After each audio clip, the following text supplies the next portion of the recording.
हे दोस्तों, आज हम स्टार्ट करने जा रहे हैं human anatomy and physiology first का नेक्स्ट टॉपिक आरबीसी। तो आरबीसी क्या होता है कि बाइकॉन्केव डिस्क होती है and it is a blood cell which are having no nucleus and diameter is about 7 micrometre to 8 micrometre. It has no nucleus.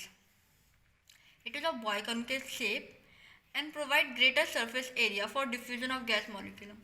जो इसकी बाइकॉन्केव शेप होती है उसका एक रीज़न होता है कि क्यों होती है, क्योंकि अगर उसका बाइकॉन्केव सरफेस से क्या होता है, उसके पास एक ग्रेटर सरफेस एरिया हो जाता है. अगर ग्रेटर सरफेस एरिया होगा तो जो गैस मॉलिक्यूल्स होते हैं वो ज़्यादा डिफ्यूज हो पाएंगे.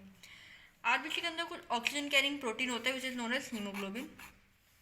Hemoglobin means heme plus globin. Globin is the protein part and heme is the non-protein pigment, or you can say iron part. Each hemoglobin binds with 4 oxygen molecule. हमारा एक haemoglobin body का 4 oxygen molecule से bind करता है. अब आता है एर्थ्रोपोइसिस. एर्थ्रोपोइसिस क्या होता है? It is a production of RBC. कि हमारा आरबीसी रेड ब्लड सेल कैसे फॉर्म कर रहा है हमारे बॉडी में. ये स्टार्ट होता है हमारे रेड बोन मैरो में from a precursor cell called as proerythroblast. ये स्टार्ट होता है रेड बोन मैरो में. कौन से सेल से? प्रीकर्सर सेल, जिसको हम कहते हैं प्रोएर्थ्रोब्लास्ट.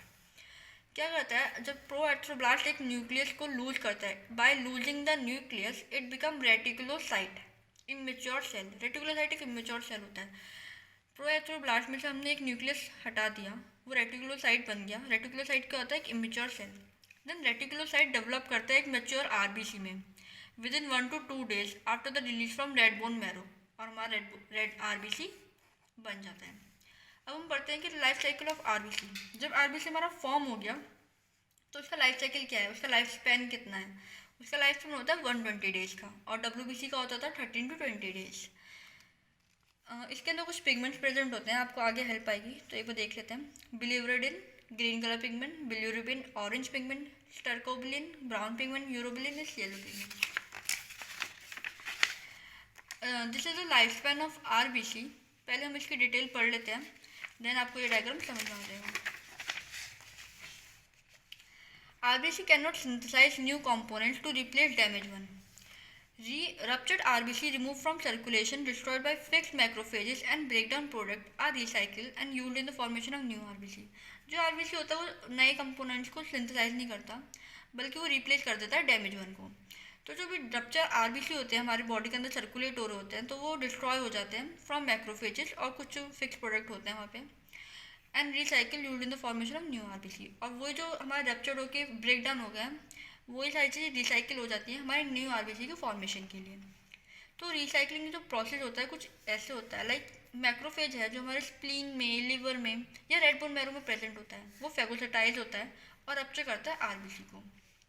देन हीमोग्लोबिन ऑफ आरबीसी दो में डिवाइड होता है, ग्लोबिन प्लस हीम. जो ग्लोबिन होता है वो तो ब्रेक डाउन होकर अमाइनो एसिड बन जाता है, क्योंकि globin is the protein part. Globin हमारा प्रोटीन होता है तो वो ब्रेक डाउन होकर अमाइनो एसिड बन जाता है और वो हमारे बाद में न्यू प्रोटीन सिंथेसाइज में काम आ जाता है.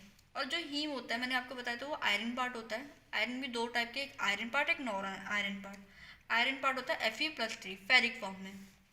जो Fe+3 होता है फेरिक फॉर्म वाला आयरन, वो क्या करता है, वो ट्रांसफेरिन एक ट्रांसपोर्टर प्लाज्मा प्रोटीन होता है, वो उससे कंबाइन होता है हमारे ब्लड के अंदर और फिर आगे जाके वो उससे डी अटैच हो जाता है.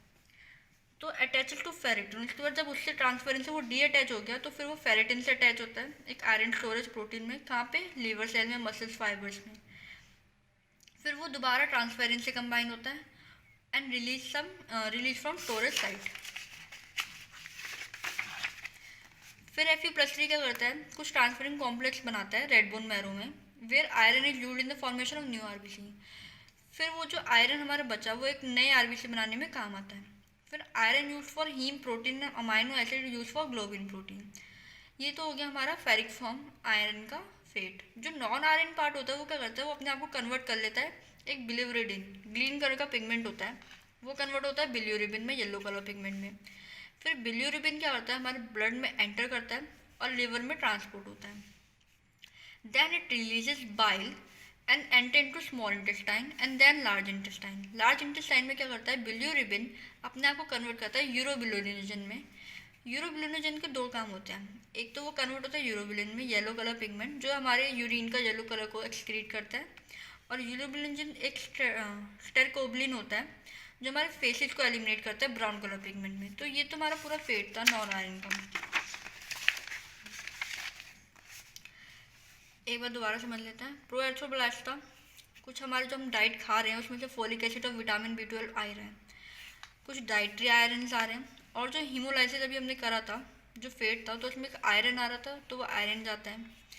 तो ये पूरा एक साइड दिखा रखी है कि हमारे एक एर्थ्रोसाइट कैसे मैच्योर होता है हमारी बॉडी के अंदर। अब वो डायग्राम देखते हैं तो so that you can easily learn about it. Circulation for about 120 days. 120 days में हमारा आरबीसी कहाँ का सर्कुलेट होता है। जब आरबीसी की डेथ हो गई, अब फेगोसाइटिस प्रोसेस स्टार्ट हुआ तो वो दो में डिवाइड हुआ था, एक हीम में और एक ग्लोबिन में। जो फिर ग्लोबिन वाला पार्ट था वो अमाइनो एसिड में कन्वर्ट हो गया क्योंकि ग्लोबिन एक प्रोटीन था और बाद में प्रोटीन सिंथेसिस के लिए रीयूज हो सकता है।